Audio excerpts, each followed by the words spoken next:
Yo, can you guys hear me? Yo, what's going on, guys? GZTV back with another video. I have some homework due on Tuesday, but I'm not really phased by it. I'll just work on it over the weekend, so yeah, other than that, I'm pretty much good for the day. But we're back here with The Walking Dead. We have the 7th episode of Season 5. We're low-key, flying through the series. I'm liking it. It's getting somewhat boring, but I'm still liking it. I'm still tuning in. There's going to be stuff that happens that's going to make me want to really pay attention a little more, but yeah, we have the plot, we have the critic reception. After this, I actually have to watch the Dexter episode, and then after that, I will be editing my Metro Boomin video, which hopefully that will be out somewhat good timing. We'll see. But getting into the plot, so Daryl returns to the church with Noah, informing the group of Beth and Carol's whereabouts. They're at Grady Memorial Hospital. These people are holding them there, pretty much hostage from the real world, not letting them leave. If they leave, they try to leave, they'll kill them. Yeah. After some discussion, Rick, Daryl, Noah, Tyrese, and Sasha head to Atlanta on kind of a rescue mission of these people. They fortify the church by hacking apart the pews and the church's pipe organ to board up the doors and windows and build outer defenses to provide protection for Michonne, Carl, Gabriel, and Judith. Those are the 4 people that are going to be staying behind at the church as everyone else is going to Atlanta. Carl gives Gabriel a machete and tries to teach him how to defend himself, but is unwilling to learn because obviously he's religious. He doesn't want to hurt anybody or anything that moves around. He has a lot of sympathy for life, and he celebrates and he cherishes life. So obviously that goes against his super religious viewpoints. Now, there are people that are religious, but there aren't people that really are this religious. Usually, people are willing to kill things that are a threat to them, but this guy, no, he can't do it, which is respectable. Troubled by the desecration of his church and the slaughter of the Terminus survivors, Gabriel secludes himself in his office, pries up the floorboards, and sneaks out under the floorboards, where he immediately steps on a nail. So kind of some karma there. He tries to disband, he tries to leave this group, and he steps on a nail. So that's his sign. God's given him a sign to stay with these people. That's how he sees it, I guess. Gabriel is attacked by a walker in the woods, which he impales on a broken branch but is unable to kill it after noticing it is wearing a cross on a chain. So that makes it even worse. This person's literally a firm believer in the same faith that he believes in. He just can't do it. He can't, especially being as faithful as he is. So he just can't come to do it. He can't come around to do it. Yeah, so at the hospital, Dawn is in a heated discussion with O'Donnell over their inability to find Noah. So Noah has escaped, and they are kind of getting pissed at each other because they let this guy go. They haven't really let anybody go this whole time, but now they do. Yeah, Beth listens in as the subject turns to Carol. Now they're talking about this woman. O'Donnell feels that she is a lost cause, and keeping her alive is a waste of resources, which she said about a lot of people, which is very inconsiderate.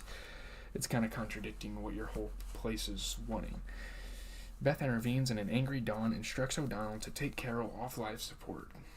She's like, "Oh, this is your choice. We're done. She's dead." When O'Donnell leaves, Dawn chastises Beth for forcing her hand, but gives her the key to the drug locker so she can save Carol.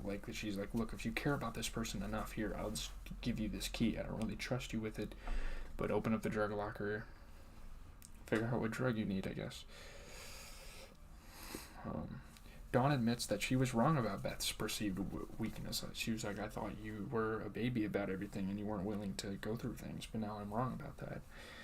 Beth later confronts Dr. Edwards and convinces him to tell her which drug to use to save Carol. He's like, "Well, look, we can't waste any supplies," but then he finally tells her. Beth retrieves some epinephrine from the locker and administers it to Carol. So now she is attempting to save Carol's life. Meanwhile, Eugene is still unconscious, and Abraham has become non-responsive, kind of mad, kind of traumatized, a mix of a bunch of emotions going through his head as he learned the big plot twist with Eugene after being with him since the beginning of the apocalypse. Gwen, Maggie, Tara, and Rosita debate whether or not they should return to the church. Maybe they should go back to the church group. They're kind of disoriented. Gwen, Tara, and Rosita leave to find water, while Maggie stays behind to keep an eye on Eugene and Abraham to make sure tensions don't fly. So yeah. Eventually, Abraham speaks, claiming he still wants to live. He still has a desire to live. he was kind of suicidal at first after what happened, but now he kind of like just wants to live, which, yeah, was good for him. Glenn, Tara, and Rosita return with water and fish as Eugene regains consciousness. So that now they can kind of reconcile, get together as a group. That's kind of where it's left off as. As Rick's group arrives in Atlanta and Rick lays out a vague plan to infiltrate the hospital, capture Lerner, and force the whole place to stand down. That's kind of like his plan. So Tyrese feels that this is too risky and proposes they instead capture cops and make an exchange of prisoners. Daryl agrees with Tyrese, and Rick finds himself outvoted. He's like, well, shoot, if you guys want to do that, fine. I'm for the group. I'm not just a tyrant over everyone. Noah acts as bait and lures two officers, Sergeant Bob Lamson, a new character in the series played by Maximiliano Hernandez, and Officer Shepard, into an ambush, quickly capturing them. So now they have people held hostage. Their plan is so far going decently well.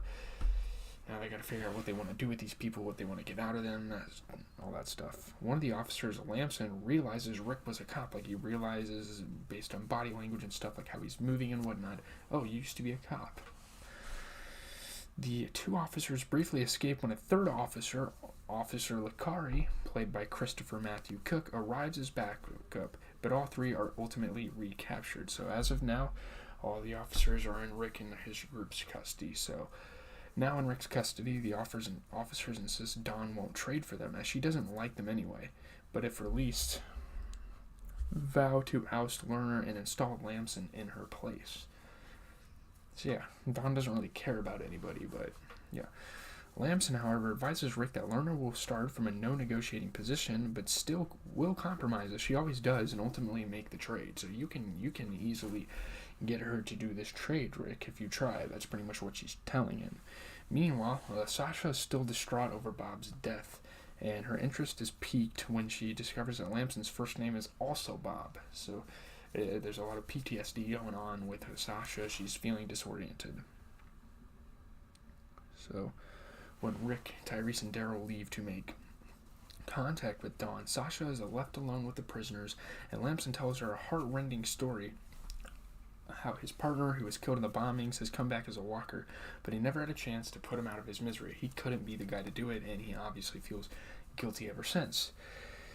So Sasha offers to help Lamson put his partner to rest and get her own closure by putting Bob to rest, pretty much, I think. Wait. No. My bad. Lamson is Bob, and since his name is Bob, Sasha wants to help him. And Lamson guides her to a location from which she can shoot. However, when she takes aim to shoot while he's there, Lamson tackles Sasha and knocks her out, then flees. So that's kind of what's left in the air. That's kind of like the cliffhanger going on here. An officer has escaped their group, so now they're probably going to go into all-out war, seeing that there's a threat against the group now. So the episode received generally positive reviews. A lot of people liked it, 8.2 out of 10 on IGN. The episode had some cool, intense moments. It's not the greatest episode. It's passable, though. You know, the penultimate episode of Season 5A, Crossed, wasn't a bad episode, but it immediately jumps to the front of the line for the title of worst. No, wait, that sounds bad. So let's say least good episode of Season 5 so far. The episode did appropriately set things up for The Walking Dead's winter finale, which, I don't know. B+ on the AV Club. In short, The Walking Dead has gotten better at balancing hope against despair. The episode was necessary to pull everything that's come in The Walking Dead Season 5 back together towards its new central focus, its new central direction. It's not an episode that wows you, but it wasn't abysmal. B- on IndieWire. Crossed is an episode that highlights the strengths and flaws of the fifth series. So, yeah, that's really all I have to say. Nothing to say. Usually these videos are a little bit longer, but I kind of want to have time to watch Dexter and then start editing my Metro Boomin, because we have a stream later tonight during the Celtics game, so that'll be pretty exciting. Yeah, leave a like, comment, and subscribe. It is GZTV, talking about your favorite TV shows. Tomorrow we're going to continue with our Dexter review. I don't think there's that many videos planned for tomorrow. We will have to see. Maybe a 2K videos coming up with a new season coming out and whatnot, but pretty much it's just going to be NBA recaps and all that stuff. Obviously, tune into the TikTok, tune into the Twitch.